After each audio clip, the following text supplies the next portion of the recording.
Salut les amis, bienvenue sur Chrétien Philippe, j'espère que vous allez tous et toutes bien. Le modernisme est-il compatible avec la foi chrétienne et l'Église? Mais d'abord, qu'est-ce que le modernisme?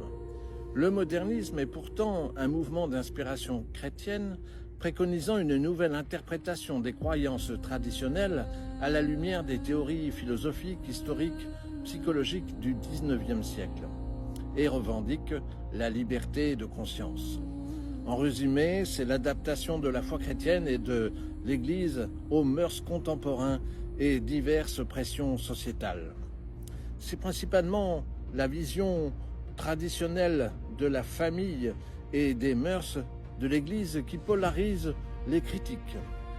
Toutes les idéologies dites modernistes, appelées aussi progressistes, ont en commun de présenter un aspect attrayant, sous les apparences de tolérance, d'humanisme, d'inclusivité, mais avec une unité sans fondement dans la vérité.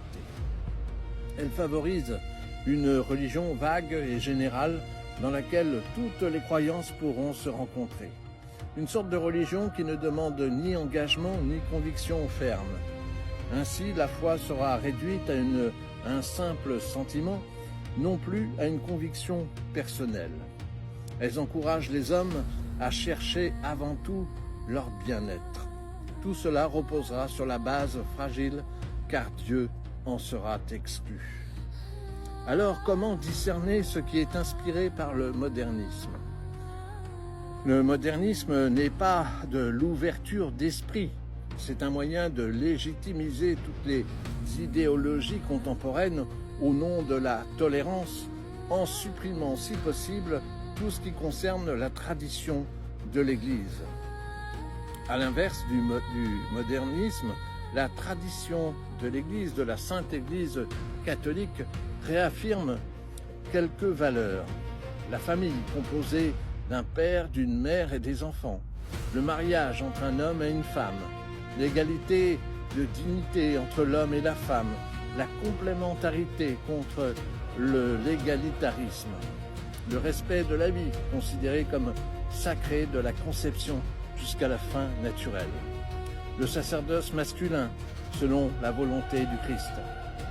Il réfute aussi la laïcité et l'anticléricalisme qui tentent d'éliminer le clergé, etc. Le cardinal Sarah disait « Comment la doctrine de l'Église pourrait-elle changer ? Notre unité peut-elle se construire autour d'opinions à la mode ?»